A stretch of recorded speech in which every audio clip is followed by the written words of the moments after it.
Hi guys, so for the final project, I decided to make a poster board instead of a slide just to switch things up a little bit. But my inquiry-based project is a pollution project. So the big question that I would propose to the class is, how can we help the school go green? And so we'd go over the forms of pollution with the class to see what the students already know.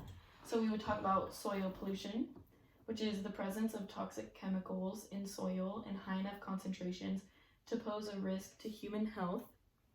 And then air pollution, which is a mixture of solid particles and gases in the air. So like car emissions, chemicals from factories, dust, pollen, all suspended particles. And then, so after we go over all that with the class, they would go on a walk around campus and take notes on all the pollution and littering around the school that they see. When we come back to the classroom, I'd ask them a couple more questions. Where else have you seen pollution around town? Can you think of any ideas that can help reduce this problem? So then after that big question, any ideas, they would make a group of 2 to 3 people and share their ideas with each other. And then the group would decide on what idea they want to present to the class for the school to be able to incorporate. So they would make a slideshow, a poster, or a video and present it to the class. And then at the end, we would pick what project we want to do with the school. So for social emotional learning, I chose social awareness / relationship skills. The students will realize that we all live on the same earth, no matter where we come from. And as well as responsible decision making, students will see how me as a mentor / teacher is invested in helping our planet stay clean and use that as a good example in good decision making, and in turn follow in my footsteps towards achieving a greater goal.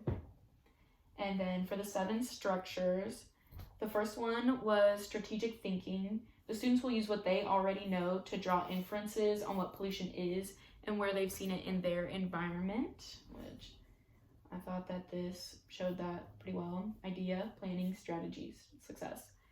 And then the second one was collaborative activities. The students will work together talking about what pollution they've seen, and when they work on the presentation for the classroom. And then for educational philosophy, mine was progressivism. The students are problem solvers who make meaning through their individual experiences, and teachers provide experiences so the students learn through doing. And by taking the walk outside, the teacher made these experiences happen, and in turn, the students think of ways they can stop the spread of these pollutants and propose an experiment, and possibly how it can affect underrepresented students who maybe come from cities with a bigger pollution problem.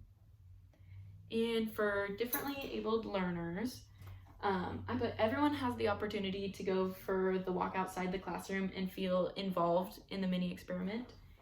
And pollution is a problem that impacts everyone, so everyone, I feel as though they can come together with their hope for the planet. And then it also builds confidence in some of the students that may need that, with the chance to have the school use their own idea, which is pretty cool. And then for call to action / future further study, it gets them thinking about climate change and environmental science, all the different types of pollution, and putting the students' ideas into actual school-wide action and starting to achieve our future goals for the planet. And then all my citations are over here. I used 5 websites, and that's about it. Let me give you guys a closer look on the board.